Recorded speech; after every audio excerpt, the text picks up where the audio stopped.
Taga London siya, di ba? They say they have a new variant in United Kingdom.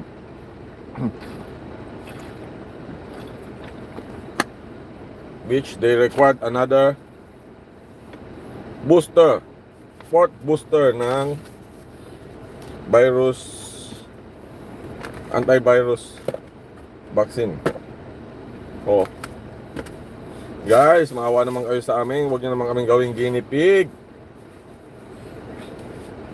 Huwag nyo kaming gawing guinea pig, guys. Ginagawa nyo naman kaming guinea pig, mga taga Pfizer. Padagdag ng viral, padagdag pa rin ng padagdag ang booster. Ano ba yan? Ano gagawin nyo? Gagawin tayong guinea pig, guys. Ako pwede na rin, mataba na ako eh. Hindi na pumayat. Oh, wala nang leeg, oh. Tapos gagawin tayong guinea pig, patay. Busog, sarap. Busog.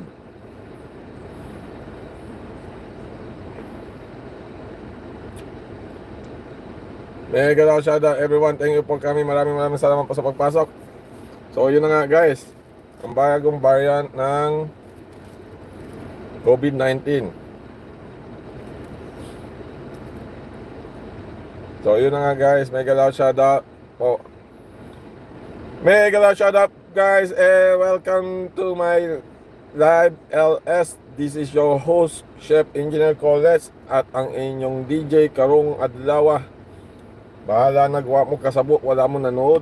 Basta magpasod, pasok. Sige guys, pasok. Go in until makarating. Diba guys? So, open topic for everyone. Mag-suggest, mag-comment kayo kung ano gustong mangyari sa inyong buhay. Yun na nga guys. So, mainit-init na balita. Ewan ko kung totoo dahil binesyo sa mga nung friend ko, nung asawa ko, nung ex-girlfriend ko, ganun na ex-girlfriend ko, na meron daw bagong variant niya. Kailangan daw tayo ng additional na booster. So, additional booster na naman, hindi pa nga tayo natatapos. Yung iba wala pa nga vaccine na third dose. Ngayon maglalagay na sila ng fourth dose. Ano ba yan? Madideport na tayo nito.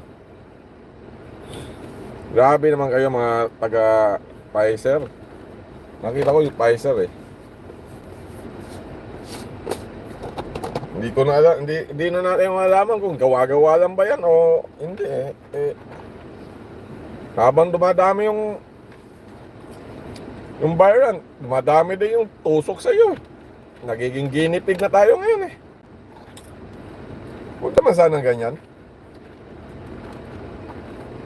Sana matapos itong pandemya na to. Kala natin magiging endemic na ngayon. May bago naman pumasok. Kaya guys, bukas i-research ko kung ano yung bagong pumasok na yun. Basahin ko yung article. Ewan ko kung totoo. So, sabi nila, totoo daw. Within end of this year, kailangan daw ng another dose. So, second dose ako nung December. So another 6 months, kailangan na naman magpa-dose. Okay, kada 6 months magpapadose tayo. Ang swerte naman ng Pfizer, guys. Ang lakas ng tama ng Pfizer, guys. Siguradong ubos ang pera ng gobyerno natin. Fourth dose? Oh man. Napakahirap na nun guys. Hindi na natin alam kung paano gagawin. Oh guys, third dose yung asawa ko, ayaw nga magpatusok eh. Kailangan daw dito sa Singapore, kung wala kang third dose, hindi ka rin lalabasan, hindi ka papapasukin sa ano. Kung 2 dose lang yung ginawa mo, they not consider a full dose. So kailangan ng another